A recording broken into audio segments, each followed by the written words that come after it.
नमस्कार। अब तक न्यूज में आपका स्वागत है। शुक्रिया उपसभापति महोदय, बहुत बहुत धन्यवाद आपका।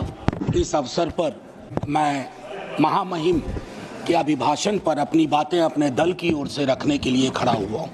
सर, महामहिम के अभिभाषण की परिपाटी से हम सब वाकिफ हैं। इसी सरकार ने नहीं, हर सरकार, उनकी कैबिनेट अभिभाषण तैयार करती है। महोदय, कई परंपराएं हमने बदली हैं।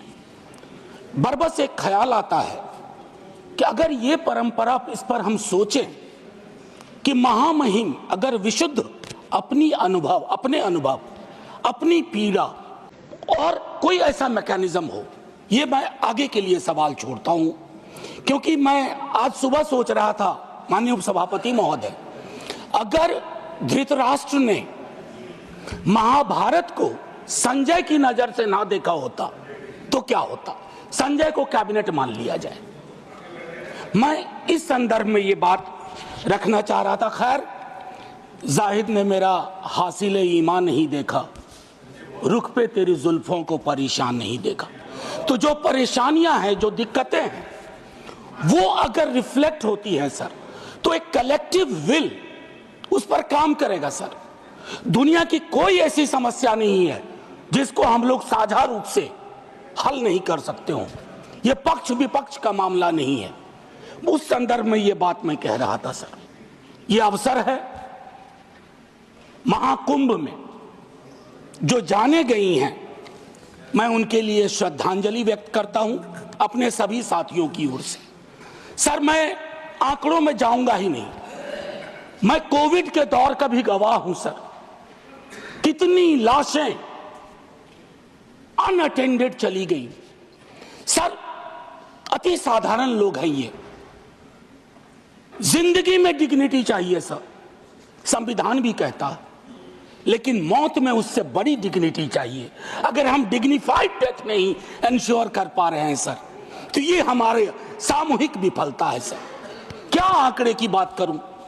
मैं जानता हूं, मुझे फोन आते हैं, आपको भी आते होंगे, कि फलनवा वो गया है, कोई खबर नहीं लग रही है, फोन नहीं लग रहा है। वो व्यग्रता, वो चिंता सर तब बढ़ जाती है ना, जब 17 घंटे तक कोई आधिकारिक पुष्टि नहीं होती है, तो अफवाह फैलती है सर। और अफवाह फर्दर स्टैम्पीड को जन्म देती है। 2-3 जगह हो जाते हैं। और मैं क्या कहूं सर, मैं सोच रहा था कल जब बातचीत शुरू हुई, खड़गे साहब बोल रहे थे, बाकी लोग, मैं सोचा कि इतनी देर में नेहरू जी नहीं आए, तो नेहरू जी भी आ गए। 54 के कुंभ का जिक्र हुआ संभवतः, कि इतने लोग मारे गए थे सर। ये लाशों के आंकड़े पे तेरा वाला मेरा वाला, ये लोग कितने चोटिल होते होंगे समझिए सर। मैं आपके माध्यम से ये कहना चाहता हूं। और एक और चीज सर, इसके लिए भी मैंने, माननीय नड्डा साहब थे उस दिन ऑल पार्टी मीटिंग में, प्रहलाद जी भी थे, मैंने एक बात कही थी सर, इस देश में धर्मांधता और धार्मिकता का फर्क मिटता जा रहा है। धार्मिक देश है हम, हजारों साल से धर्मांधता नई चीज है। डेली देखो, हर घंटे कोई बाबा आ रहे हैं, उनसे भिड़ने के लिए किसी मौलाना को भिड़ा दिया, वो ग्रह नक्षत्र देख के बता रहे हैं कभी नहीं ना आया तो कोई पाप नहीं धुलेगा। सर, ये परिपाटी संविधान के दृष्टिकोण से भी बंद होनी चाहिए। और ये जो प्रोडक्शन फैक्ट्री रिलीजियस बाबाओं की आ गई है सर, इसके उत्पादन पर भी रोक लगनी चाहिए।